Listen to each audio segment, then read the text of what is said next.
Rich Lerner back with you here at the fourth hole at Royal Troon. And this is a hole, Frank, that offers up a real scoring opportunity at par 5, first one of the round. Yeah, it's the last really easy hole you get at this opening start. 3 bunkers, 2 on the left, 1 on the right. But you can easily carry that one on the right, especially with any helping breeze. That's a ginormous tee shot.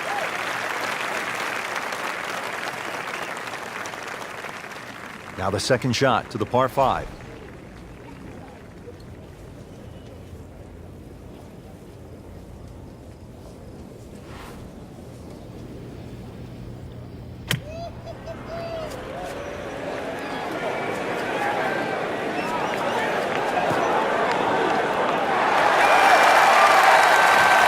Couldn't have done much better than that. An eagle is very possible. Frank, it's one thing to jumpstart your round. This would ignite the round. Yeah, you don't normally see 2 par 5s back to back, so the chances of having consecutive eagles is so rare.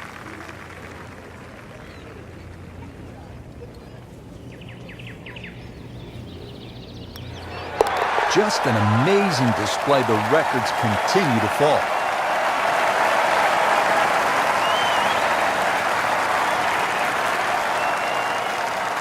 Rich Lerner back at historic Royal Troon with Frank Novola, who's played the Open Championship on 2 occasions here at a golf course that goes back to the late 1800s. This is the first par 5, Frank, on the golf course, and you would think a chance to make a birdie and get that round started. It certainly is. Dogleg right, 2 bunkers on the left. If you hit the ball a little bit straight, you'll certainly get into those pot bunkers. The one on the right, most people can carry. You carry that, this par 5, more than reachable. Well, it's obvious he is in complete command of his golf ball right now. Not a gimme, but well within his range.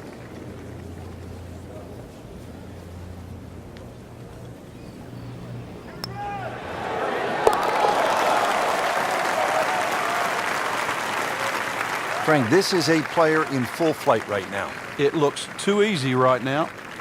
All right, Frank, how about the 6th hole, long par 5? Yeah, 3 bunkers off the tee. Avoid those. But if you hit a good one, certainly reachable. Game's about rhythm.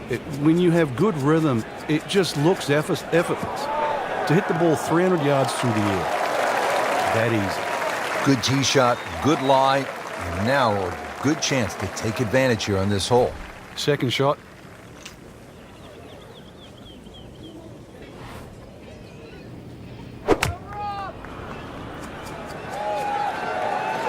This is a good-looking shot. He's hit it very close, and he will have that, Frank, for an eagle.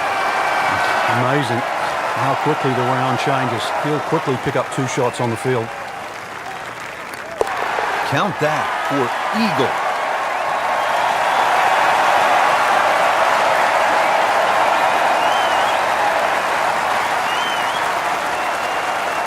Frank, we're moving inland now to the 7th hole. It's a 405-yard par 4. What's ahead?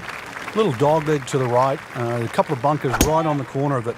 So once again, check the breeze and somehow find that fairway. He knew it right away, Frank. That's a good one. Solid.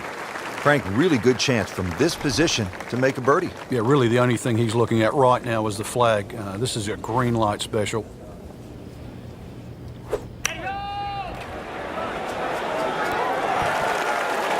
Stuffed it in there really close, and now just a tap in. And now he has this for the birdie.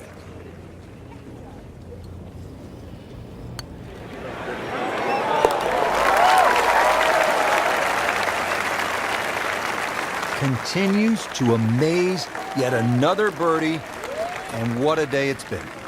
Frank, this is one of the most famous holes in the whole sport, isn't it? Postage stamp, just over 120 yards. It might seem short, but it's daunting. Many an Open Championship has been lost on this shortest of par 3s.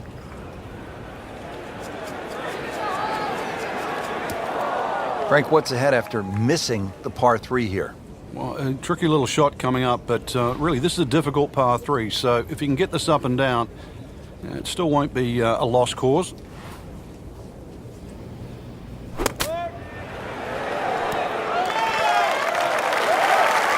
Well, he's on the green, but still plenty of work left. About a 25-footer coming up. And it's a long way to the hole from here. Never easy.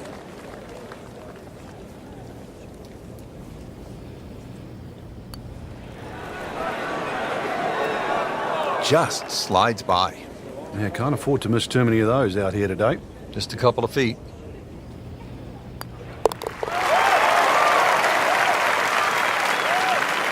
Bad news is, Frank, that's a bogey, but the good news, still has the lead. Can't afford another, though. Ready to go here at the 9th at Royal Troon Golf Club. 423 yards. What are you looking to do with this one, Frank? Well, it's another one that's a dogleg left. It's called the Monk, actually, because it faces the village of Monktown. One bunker on the left, 285 yards to carry that, but it's not that you're trying to carry it, it's you're trying to cut the ball off that. That's an absolute beauty. Second shot. Good look at the green.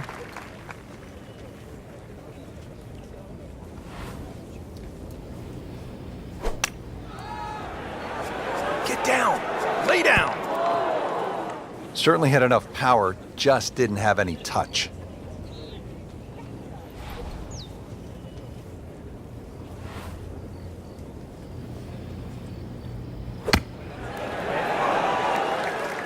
Solid play, heart of the green. And getting ready for the putt.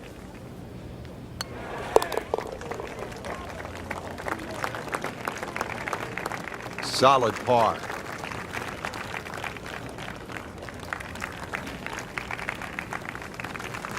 Just a superb performance on the front side. He's hoping to keep it going here on the back nine, Frank. The game is so much easier when you're swinging well, putts are going in. Really, you've just got to keep out of your own way.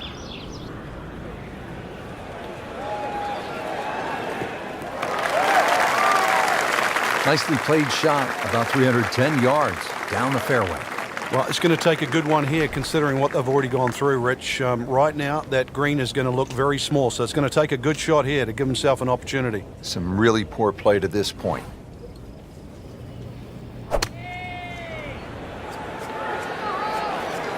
Appears to be what they call a commercial play. Very solid. Good chance now for a birdie. That was an outstanding play. Well, it's almost a guarantee there after that shot. Par yesterday. Now for birdie. Has it.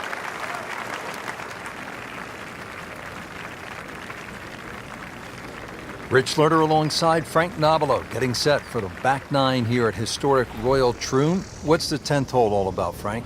It's called sandhills, and that's for a reason. Blind tee shot, especially from the championship tees, where you hit it over the sandhills. Ideally, you want to hit the ball about 280, 290 yards.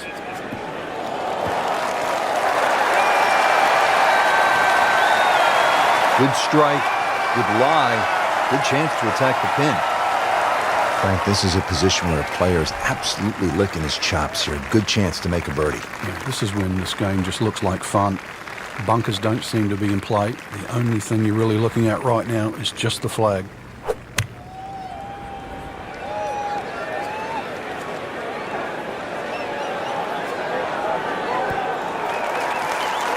This hole really sets up well for the player. Birdie yesterday, and a chance for another one today. Trying to make yet another birdie.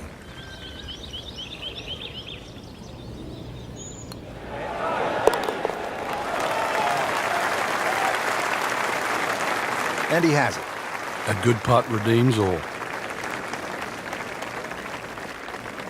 Back here at the 12th, and this is a hole that heads back towards the water. You might not see your tee shot land over the ridge in the middle of the fairway here, Frank, so what's the best strategy? Well, it's called the fox, and you have to be cunning like a fox here. This one has a slight bend to the right, and a little like the previous hole, this is another fairway that certainly requires your best tee shot. Paying attention like a little kid at school, Frank. That baby's sitting up. Sitting up. It's got the best view as well. You don't even need binoculars from where that ball is. Ready for his second shot, trying to knock it on the green.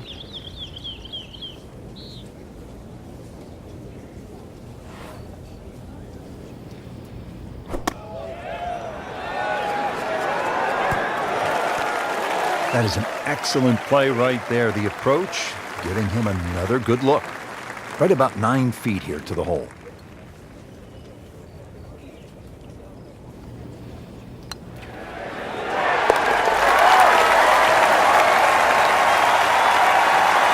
Everybody loves him. Birdie on the card. Frank, on paper, 13 seems pretty straightforward, but it's not that simple, is it? No, very stringent tee shot. Gorse right and left, plus a little sort of mound with some rough on down the right side. So really, you've got to hit the ball down, not just the fairway, but the left side of the fairway. Outstanding tee shot. Yeah, ball sitting up. You don't have to worry about the wind or anything there. You just take a full-blooded cut at the second shot from here.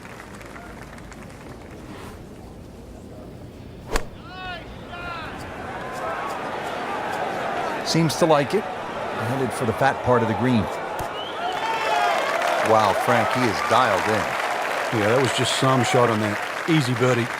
Would love to get this one. Big putt for birdie.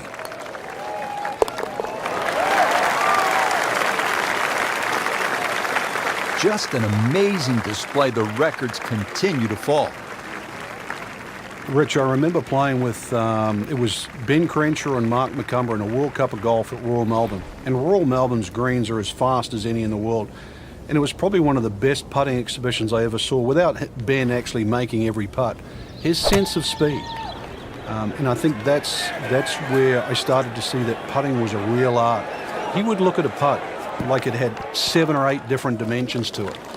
But it was all feel. It wasn't mechanical. It wasn't like this sort of amazing thought process. It was sort of through osmosis. He would just feel a green. So it would go up and down, several humps and hollows and that, and invariably just, if it missed, it just settled on the back of the cup. And these were the fastest greens in the world. Incredible display. His longtime caddy at Augusta National, Carl Jackson. They came together in the mid-1970s.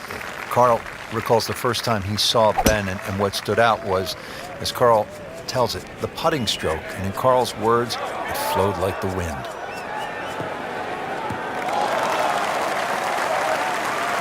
And now it's right in his wheelhouse. Good position where he can attack the pin. Yeah, he has all those options now. With that ball sitting up, you can bring it in high, you can bring it in low. The choice is yours.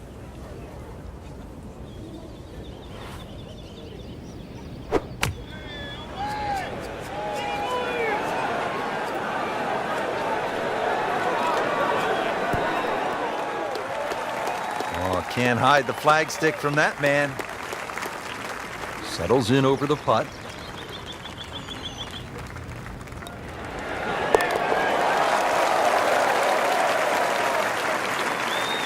Good putt. The back nine here at Royal Troon has only one par 5, and here it is, Frank. At 542 yards, you'd think it's reachable, but that burn cuts in at 280 yards, so it means you have to lay back. But I remember back in 1997 playing alongside Tiger Woods, and he still managed to get it onto the green from behind the burn. That was some shot. You knew at that point he was something special. He certainly was. He then knocked it in from 40 feet for an eagle 3. Great lie. What a great shot. He has really hit it a long way. Looks like he's going to have a go at it here at the par 5, his second shot.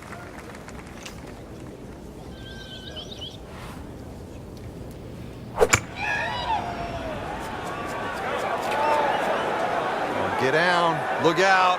It's over. The green. Wow, lucky break right there, Frank. Well, that's what everyone else is going to say, except him. Just 5 feet left. And Frank, this is just an absolute bludgeoning right now. An eagle, and the lead widens. Frank, now to the hole they call Rabbit. 222-yard par 3. I don't know why it's called Rabbit, because this is certainly some tough par 3. Green sits up a little bit. There's a big roll-off on the left side, well bunkered. This takes a brilliant long iron shot just to keep it on the green. This is a good-looking shot. What a display of shot-making this has been, Frank.